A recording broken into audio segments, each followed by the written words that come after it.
여호와께서 이와 같이 말씀하시니라. 너희는 누가 이러한 일을 들었는지 여러 나라 가운데에 물어보라. 전혀 이스라엘이 심히 가증한 일을 행하였도다. 레바논의 눈이 어찌 들의 바위를 떠나겠으며 먼 곳에서 흘러내리는 찬물이 어찌 마르겠느냐. 물은 내 백성은 나를 잊고 허무한 것에게 분향하거니와 이러한 것들은 그들로 그들의 길 곧 그 옛길에서 넘어지게 하며 곁길 곧 답지 아니한 길로 행하게 하여 그들의 땅으로 두려움과 영원한 웃음거리가 되게 하리니 그리로 지나는 자마다 놀라서 그의 머리를 흔들리라. 내가 그들을 그들의 원수 앞에서 흩어버리기를 동풍으로 함같이 할 것이며 그들의 재난의 날에는 내가 그들에게 등을 보이고 얼굴을 보이지 아니하리라. 그들이 말하기를 보라, 우리가 꾀를 내어 예레미야를 치자.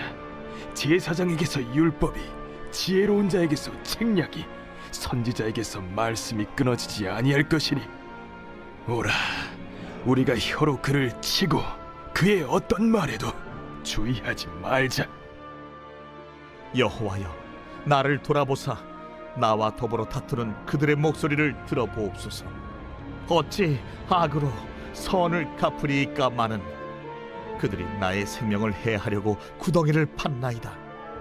내가 주의 분노를 그들에게서 돌이키려 하고 주의 앞에 서서 그들을 위하여 유익한 말을 한 것을 기억하옵소서.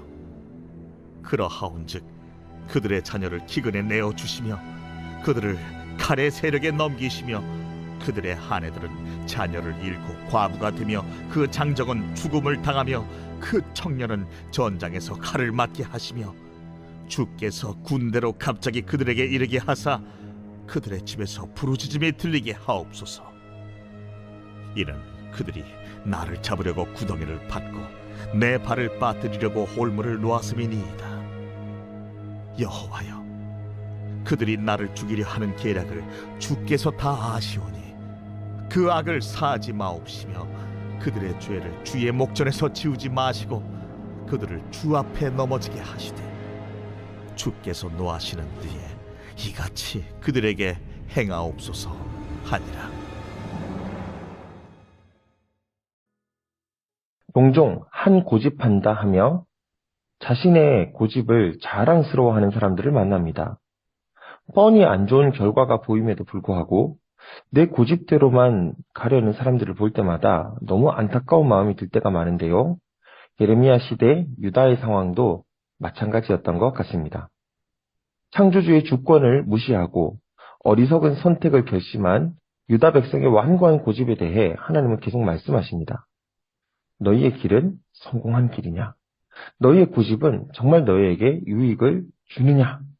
그들의 고집은 과연 정말 그들에게 그들이 원하는 것을 주게 했을까요? 먼저 13절에서 17절 말씀을 살펴봅시다. 이 말씀은 어리석은 길을 선택한 이스라엘의 결과에 대해서 말씀하고 있습니다. 하나님은 어제 말씀 12절에서 완악한 대로 행하리라 외쳤던 사람들이 다름 아닌 이스라엘의 백성이었음을 말씀합니다. 그것이 바로 13절에 나타나 있죠. 이들이 결정한 일은 정말로 가증한 일, 즉 역겨운 일이었다고 말씀하고 있습니다.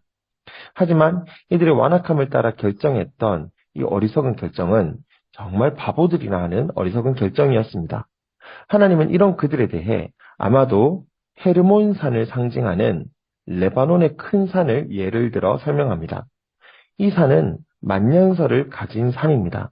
그리고 그 만년설에서 흘러나오는 찬물이 이스라엘 전체를 먹이는 젖줄이 되죠. 그래서 하나님은 이 배경 속에서 14절에 이렇게 묻습니다. 레바논의 눈이 없어진 적이 있더냐? 그 눈에서 나오는 찬물이 없어진 적이 있더냐? 이렇게 이야기를 하는 것이죠. 왜 이런 말씀을 하실까요? 이 말씀은 이렇게 묻는 것입니다. 너희를 향한 하나님의 공급하심이 끊어진 적이 있느냐? 너희를 향한 하나님의 은혜가 끊어진 것을 본 적이 있느냐? 너희를 향한 하나님의 보호, 돌봄이 끊어진 것을 너희가 본 적이 있느냐? 없지 않느냐? 그런데 이 14절을 보면 그런데 어떻게 이렇게 끊임없이 공급하시는 하나님을 너희가 잊을 수 있느냐? 이렇게 말씀하시는 것이죠. 그런데 이들은 어땠습니까? 하나님을 잊었습니다. 생수의 근원 되시는 하나님을 잊었습니다. 왜요? 15절을 보면 그들의 눈과 마음을 사로잡은 허무한 우상들을 섬겼기 때문입니다. 그리고 그 우상 숭배는 옛 길을, 즉 이들에게 복을 주시는 하나님의 옛 언약길에서 넘어지게 만들었습니다. 그리고 그들로 하여금 엉뚱한 길을 가게 만들어버렸습니다. 그 결과 17절에서 어떻게 설명합니까? 이들은 원수 앞에서 흩어져 버리게 될 것입니다. 그리고 16절 말씀과 같이 모든 이들에게 놀림거리가 되어 조롱당하게 될 것입니다. 오늘 우리는 어떤 선택을 하고 있습니까? 오늘 우리는 끊어져 버린 적이 없는 은혜를 주시는 레바논의 큰 산과 같은 하나님을 우리는 기억하고 있습니까? 내 삶에 한 번도 빠짐없이 공급하시는 하나님의 은혜를 혹시 잊고 살고 있지는 않습니까? 혹시나 내 계획이 최고야 하며 우리에게 은혜를 베풀어 주시는 하나님의 뜻을 무시하고 다른 방법을 찾고 다른 신들을 찾아서 다른 현실을 찾아 살아가고 있지는 않습니까? 그렇다면 돌이켜야지 살 수 있습니다. 이 18절에서 23절을 보면 이런 상황 속에서 예레미야의 기도가 나옵니다. 심판의 메시지를 예레미야를 통해 완고한 백성들에게 선포하게 될 때 완고한 백성들은 절대로 듣지 않습니다. 오히려 18절을 보면 꾀를 내어 예레미야를 제거하려고 합니다. 18절에서 말하듯이 제사장에게서 율법이, 지혜로운 자에게서 책략이, 선지자에게서 말씀이 끊어지지 아니할 것이니 우리가 예레미야를 쳐버리자, 그를 제거해버리자 하는 것입니다. 이제 이들은 그들에게 하나님의 말씀을 통하여 찔림을 주고 그들을 다시 돌아보게 만드는 말씀의 전달자를 공격하여 그를 끊어버리려고 합니다. 그 책략은 굉장히 야비하고 계획적입니다. 이것은 악한 계략입니다. 그러나 이것은 하나님의 백성들이 늘 겪어왔던 현실이기도 합니다. 주님의 말씀을 가지고 시대를 꿰뚫어보며 복음을 전하는 자에게는 이렇게 늘 조직적이고도 계획적이고도 악한 계략들을 당하게 됩니다. 늘 이런 핍박들이 있습니다. 예레미야에게 임한 이 고난은 모든 선지자들이 당한 고난입니다. 예수님이 당한 고난입니다. 그리고 예수님의 후예인 교회들이 이 땅에서 당하는 고난입니다. 이런 이들에게 맞설 수 있는 방법이 무엇이 있겠습니까? 바로 하나님밖에 없습니다. 고난 가운데 의지해야 할 분이 하나님밖에 없음을 선지자가 가르쳤듯이 이제는 자신의 가르친 대로 자신을 위해 하나님께 간구합니다. 그것이 19절부터 23절의 말씀입니다. 그는 억울한 상황을 하나님께 아뢰입니다. 하나님의 도우심을 간구합니다. 주여 나를 돌아보옵소서. 주여 그들을 심판하옵소서. 주님 나를 이끌어 주십시오. 이것이 하나님의 사람들이 사는 방법입니다. 우리가 의지해야 될 방패는 오직 하나님밖에 없습니다. 그 나라가 오고 그분이 다시 오실 때에 우리의 억울함을 그분이 기억하시고 우리의 기도를 들으시며 이 땅 가운데서 우리의 삶을 평안으로 인도하실 것입니다. 사랑하는 여러분, 오늘 우리는 어떻습니까? 하나님의 복음을 들고 사는 사람으로서 이 세상의 강력한 저항과 마주하고 있습니까? 오늘도 우리는 이 상황 속에서 나를 넘어뜨리려고 하는 이 세상으로부터 내 방법과 나의 계략이 아니라 하나님을 의지하며 의뢰하고 있습니까? 기도하겠습니다. 하나님 아버지 감사합니다. 오늘도 우리에게 끊임없이 부어주시는 하나님의 손길을 바라봅니다. 메마르지 않고 한 번도 끊어져 버린 적이 없는 주님의 돌보심을 바라봅니다.